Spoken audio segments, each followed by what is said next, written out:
Well, good morning. Welcome to Doc's Coffee Talk. Let me say that again. Welcome to Doc's Coffee Talk. I could have stopped it and re-recorded it, but you understand. Sometimes my tongue gets twisted. But I want to welcome you again this morning. Hope you've got your coffee, and just time for a quick devotional. I want you to find 1 Corinthians chapter 1. We'll start here in verse 18 in just a moment.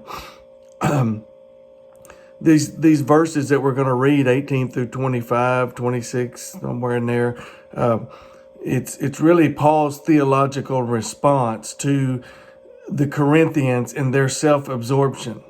And I think it's very fitting for us today. God knows what He's doing, and His Word is still alive and active, and we see that the evidence daily of people being self-absorbed. And so Paul's theological response to that was offensive to the religious people, the Jews of the time, and also to the Greeks or the intellects that he talks to. And it's just the same now. Our language is offensive to those people that are supposedly the higher ones, the ones that are more wise and those things. He talks about in this that how the former, how the Jews and the Greeks both, how they seek miraculous signs in the heavens, and then I guess it's more the Jews that seek the signs in the heavens. They want another sign from God because they were used to the stories that they had of Abraham, Isaac, Jacob, and then also Moses, and then the stories of Moses leading the people out of Egypt and all the signs and wonders that God did. So they're looking for more signs. And then the Greeks, they're always looking for proof. Okay, they want proof. They want proof. It's like you don't need faith, they want proof. But God accommodates neither expression of their self-centeredness.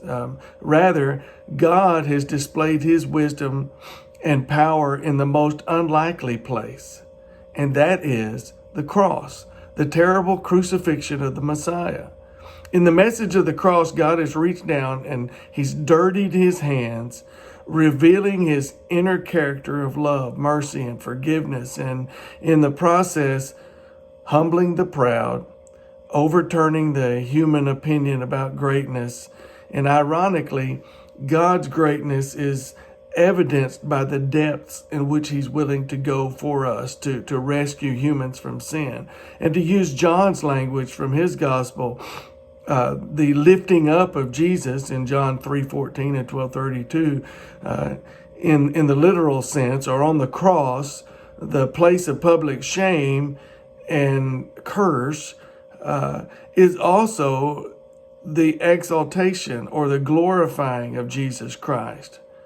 In a spiritual sense, the cross magnificently displays God's love. So I've titled this, Let's Be Fools for Christ. Okay, let's be fools for Christ.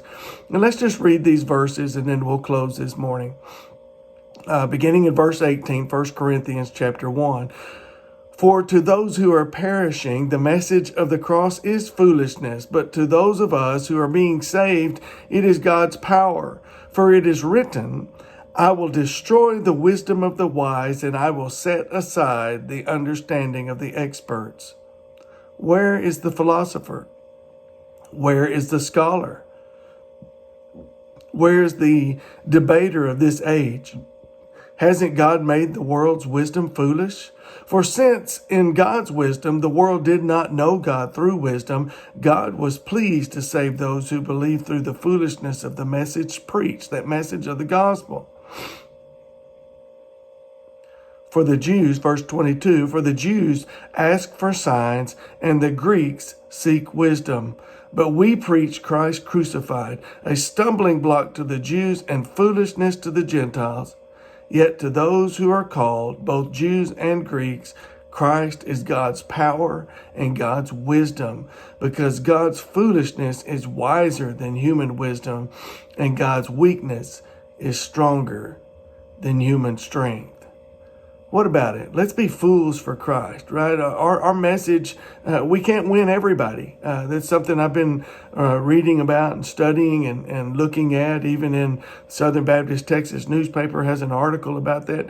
We're not going to be able to win everybody, but we can tell everybody about Jesus. And then it's their choice to make, okay? Can't pick and choose who we're going to tell.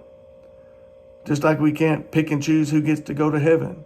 But we can tell everyone, we should tell everyone about this foolishness we believe in. That this one was lifted up and he died for your sins and for my sins. So let's be fools for Christ this week.